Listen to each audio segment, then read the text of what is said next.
Aristóteles nasceu no ano 384 a.C., na cidade de Estagira, em uma família rica, e faleceu em 322, em Calcis, na Eubéia, ilha do mar Egeu. Chega jovem a Atenas, provavelmente tinha 18 anos quando entra no centro do mundo grego. Ingressa na Academia de Platão, depois de ter passado breve tempo na escola de Isócrates. Nesse momento dirigia a academia interinamente Eudoxo de Cnido, matemático, uma vez que o mestre se encontrava em Siracusa, em excursão de natureza política. Um ano após o ingresso de Aristóteles na academia, Platão voltava ao seu posto. O jovem que chegava a Atenas exibia uma gagueira moderada, anéis nos dedos e o cabelo e a barba bem curtos. Barnes chega a lhe conferir o epíteto de dandy da época. O pai de Aristóteles, Nicomaco, era médico e, como se sabe, era tradição de muitas regiões o ensino da medicina de pai para filho, como testemunha o juramento de Hipócrates. Aristóteles muito provavelmente vinha sendo preparado para seguir essa carreira. O certo é que ele já na 60 chegou à academia com uma inclinação forte para o estudo dos animais e plantas. Ingressava, assim, na escola de Platão, dominada pelo paradigma da matemática, a qual frequentara por 20 anos, um jovem estudante com clara tendência para a observação empírica, a classificação dos conceitos e a sua hierarquização. Sustenta-se que, após a morte de Platão, por se sentir preterido pela escolha de Espeusipo para suceder ao mestre, Aristóteles vai para Assos, onde Hérmias, que estudará com Platão e fora escravo, se tornará arconte. Ainda que se aceite essa eventual diferença entre os dois, a verdade é que havia afinidade entre o pensamento do estagirita e o de Espeusipo. Espeusipo, sobrinho de Platão e que vai sucedê-lo à frente da academia, também já mostrará pendor para estudo do empírico e para as classificações, de tal sorte que Teodor Gompers o coloca como um precursor de Aristóteles. Todavia, há que se ver entre eles mais contemporaneidade do que propriamente antecedência do primeiro em relação a Aristóteles. De todo modo, quando se consideram os 10 livros de Espeusipo II, que receberam o nome de Homoia, as coisas similares, o que se pode concluir é que, no interior da escola de Platão estava em gestação uma nova escola filosófica que se oporia ao modelo matemático e geométrico que iluminou o genial sucessor de Sócrates. O mundo das ideias, das formas incorruptíveis recebia no seu coração a academia, aqueles que seriam os seus mais ferrenhos opositores. Não é difícil concluir que Aristóteles, depois de tanto tempo estudando na escola de Platão, tivesse chamado a atenção do seu mestre. Platão dera-lhe o epíteto de leitor e aqui há que registrar a revolução que essa simples designação parece significar. A razão em progresso permanente a diversas questões, na expectativa de encontrar explicações racionais para tudo. Em linhas gerais, o maniqueísmo pretendia que nosso mundo seria resultado de um embate entre dois princípios, ou dois príncipes, se quisermos uma linguagem alegórica. De um lado, o princípio do bem, ou príncipe da luz, e de outro o princípio do mal, ou príncipe das trevas. Um dos resultados desse combate seria justamente o homem, com uma parte luminosa, a alma, e outra parte tenebrosa, o corpo. Assim, o mal seria consequência dessa nossa parte de origem e natureza malignas, o corpo. Na sua teoria do conhecimento, o maniqueísmo julgava que para ser inteiramente racional, só poderia aceitar como verdadeiro aquilo que estivesse imediatamente presente. Isto é, só poderíamos dar assentimento àquilo que nossos sentidos captam, aqui e agora, ou aquilo que intuímos prontamente com o intelecto, como as verdades da matemática. Mas Agostinho decepcionou-se com o dualismo maniqueu. As promessas não foram cumpridas.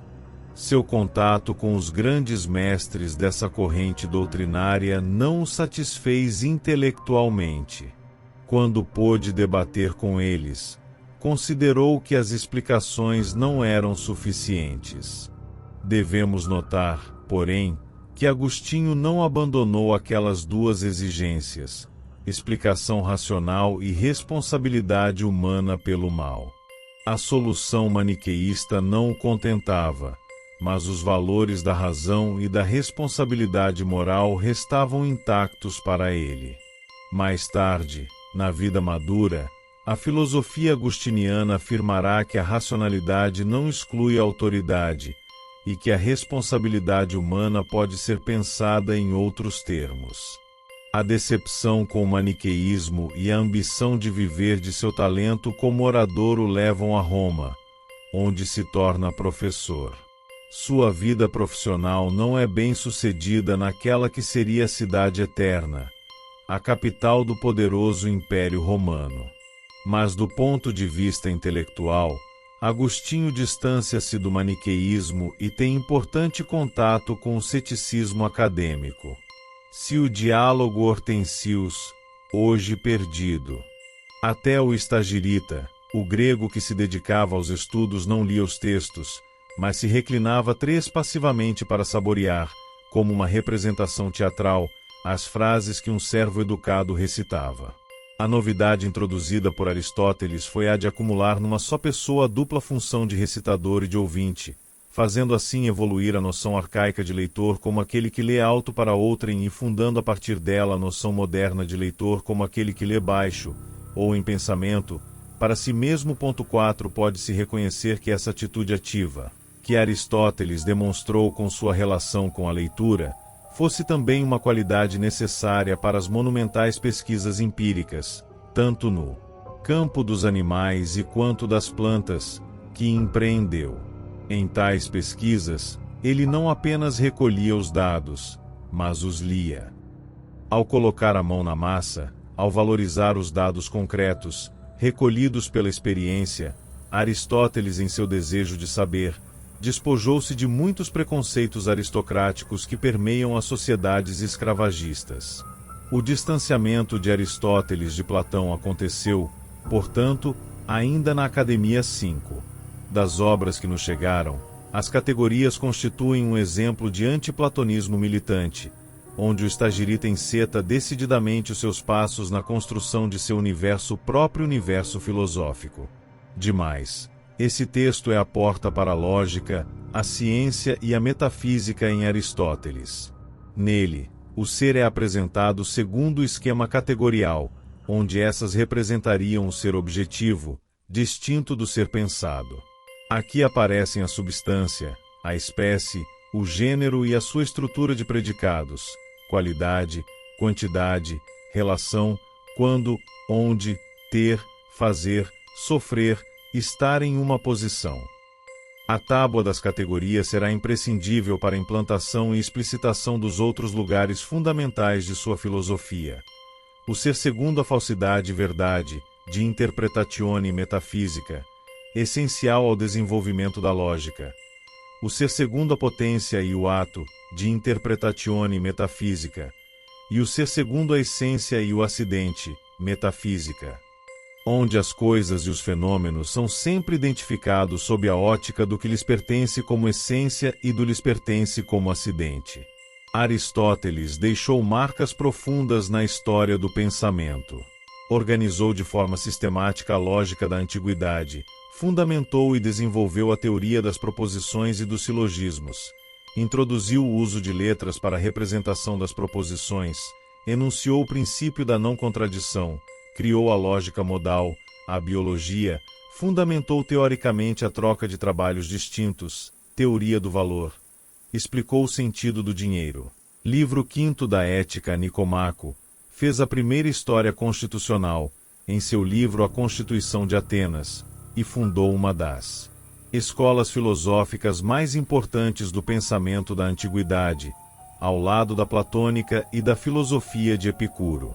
Legou noções importantes à filosofia e marcou profundamente o léxico filosófico. Sua filosofia constitui um diálogo com as outras filosofias de Grécia Antiga, mas principalmente com a grande filosofia de Platão. A esse propósito, vale ouvir o condensado comentário de Magalhães Vilhena, esse notável historiador do pensamento que Portugal nos deu. Toda sua concepção da ciência e do espírito do investigador o opõe à do seu mestre.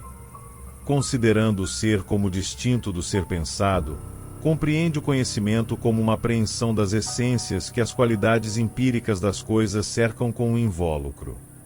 Subordinando as ideias à linguagem, ao passo que Platão subordinava o mundo às ideias, como diz Bacon, Aristóteles edifica sobre as bases da representação sensível e da linguagem. Uma lógica, uma metafísica, uma ciência. Uma lógica do discurso na qual as operações do intelecto consistem em classificar e hierarquizar conceitos, em debater-se com uma pirâmide de vocábulos de extensão decrescente, em atribuir predicados a sujeitos, em ordenar as qualidades em cascatas de silogismos. Uma metafísica na qual se explica o real pelas qualidades das substâncias. Uma ciência do universo que consiste em hierarquizar e ordenar as qualidades. Aristóteles e a superação do paradigma da academia.